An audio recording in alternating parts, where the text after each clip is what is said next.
Hi, my name is Mark Hoffman with STR School and Science Technology Resources. The purpose of this video is to cover how to do a hair consultation with a handheld camera microscope and our new CompareView Hair software. The first step would be to load the software onto your computer and obtain a handheld camera microscope. Second step would be if you have already met a client. This information will be in the software already, and you should review that information about previous consultations with the client. If it's a new client, they will come in and you will enter that information into the software right at the beginning, and we'll cover that step next.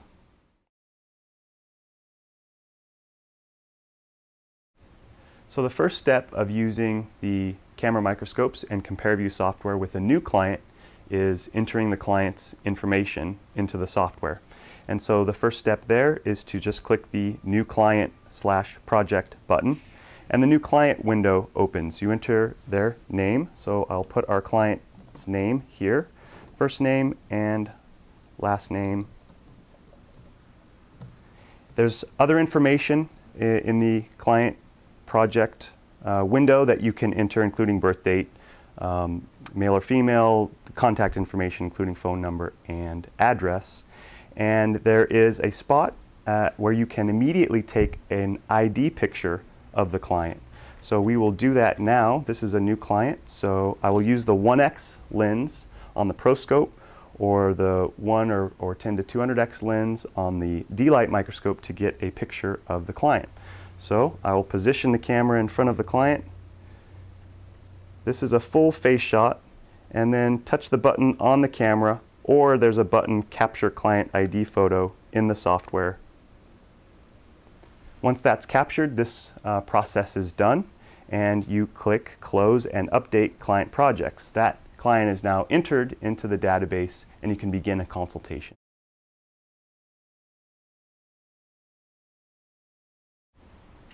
If you've already visited with a client and their information is in the CompareView Hair software already, you'll select that client.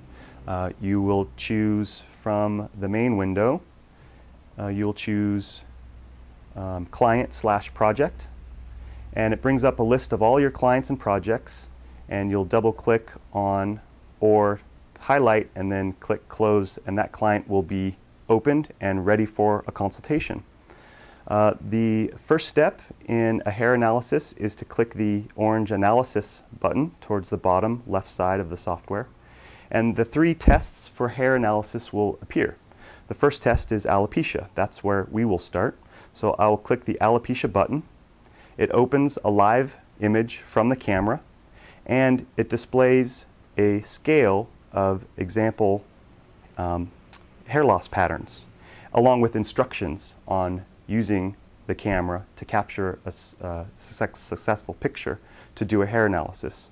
It's instructing you to use the 1 to 10x lens or 1x lens for the Pro Scope or the D-Light microscope or other handheld camera microscope. So what I will do is position the camera and focus using the focus ring in front of the client, and I'll capture a picture of the front, and I'll come to the side. In similar fashion, capture a picture of the side, profile of the head, and you can also capture a picture of the top or crown of the head. Using these images, you'll select the icon that best matches that client's hair pattern. So for this client, I will select number 2. And so that's the alopecia male level 2 hair loss from the scale. It puts the results next to the alopecia level, and that result is saved for this client. The next test is density test.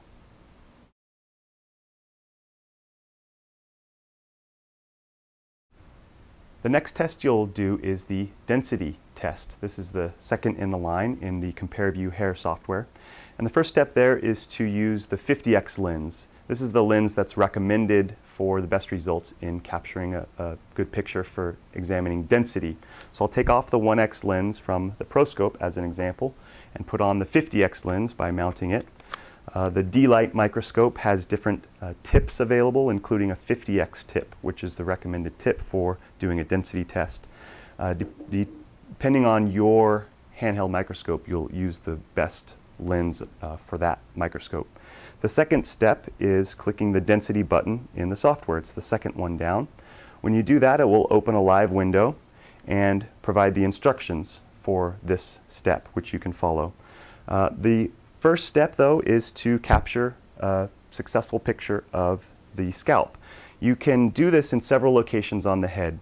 I'm going to first do this in the back area, which can be considered a normal density area. And you use your fingers to separate the hair so you see a good example of the follicles entering the scalp. You do this just by moving your fingers aside, parting the hair, and getting a good sample picture to do density. Once you've got a good image you are pleased with, you touch the capture button on the camera or in the software and capture an image.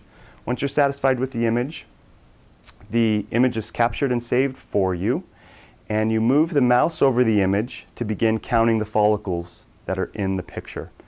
The little character C is on the screen, and clicking the mouse puts one green dot at each follicle. You'll move the mouse to the next follicle and begin clicking. Green dots will appear. If you have, as is common, a follicle with multiple hairs coming out, you click the C and then hit a number on the keypad. That represents more than one follicle coming out of that pore. Now hitting number 2 places a number 2. Hitting the mouse to capture a new green button and hitting number 3 indicates that there are 3 hairs coming out. Hitting the Shift key and clicking indicates a non-terminal hair or vellus hair. The greens are normal hairs and the red are vellus hairs. So hold Shift and click the mouse at a follicle where the hair is not terminal. As you do this, the software keeps track of the average density for that area of the scalp. Keep in mind this test can be done in multiple areas of the scalp, so you can compare densities of different areas of the scalp in order to more better recommend treatment or services. The next test is the hair width test.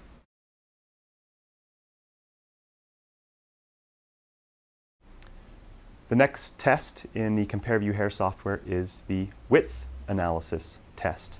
Again, you will use the 200x lens for the best lens for capturing width.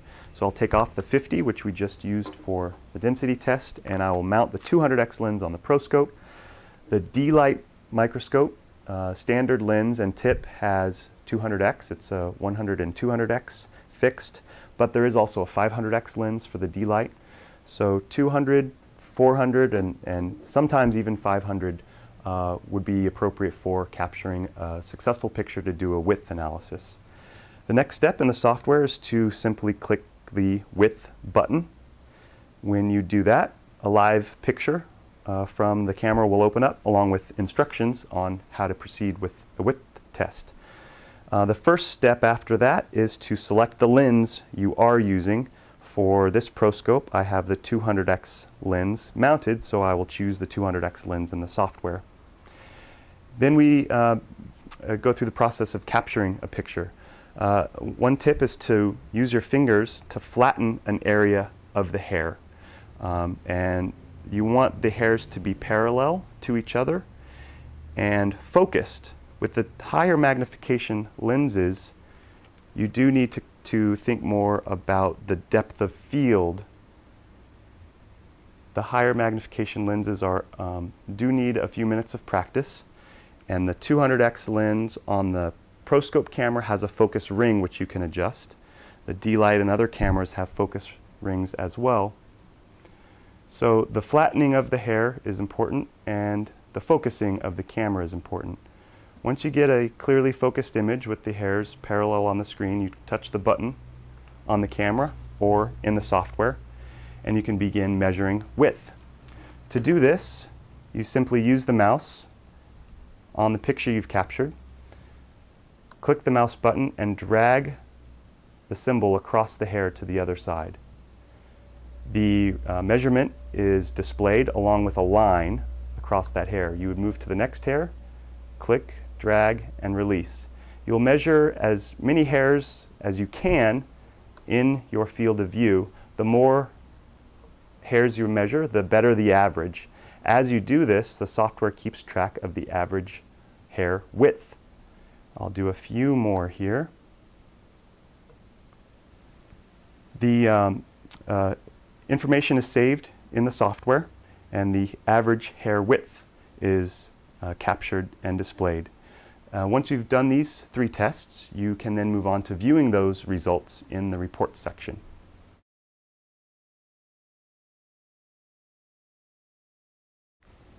The next step in a hair consultation is to show a report of all of the data you've collected using the previous 3 tests. In the software, there's a report button. It is above the analysis button, and it looks like a little piece of paper. So you click that button. It will open the reports display window, which shows you all of the images you captured, along with the data that was captured by the software. Has the client's name, gender, date of birth, any other information about the client that you entered, and the consultation date, which is of course very important. The first test is the alopecia type. You can see we selected level 2, along with the 2 pictures that we captured for that test. The next is the hair density, along with the results, the average density, and the image with the red and green dots. And the third test is the width test with the results and average width compared along there. This report can be showed to the client to more properly make the best recommendation for products to use to improve that condition, or services which you provide to improve that condition. The report can be printed for your files or for the client to take with them as a reference. And another very important step is the Compare 2 Reports button. This will put 2 reports side by side, one from a previous consultation and one from the consultation you've just done, or any 2 previous consultations. So this client does have 2 reports, and I will select the other report and click Open, and it puts these 2 reports side by side. So you can scroll through these and see the data from one date compared to the data from another date. This allows you to really easily track the progress of this particular client, and to allow you to guide the treatment further and to make sure that the treatment and services you're providing are working.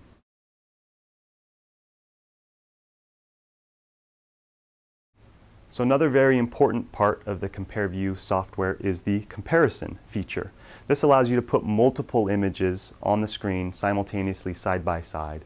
This helps you compare the different shots of the scalp and hair of the client, but it also is used as a good example to show the client. They can see themselves comparisons of their own hair and scalp images.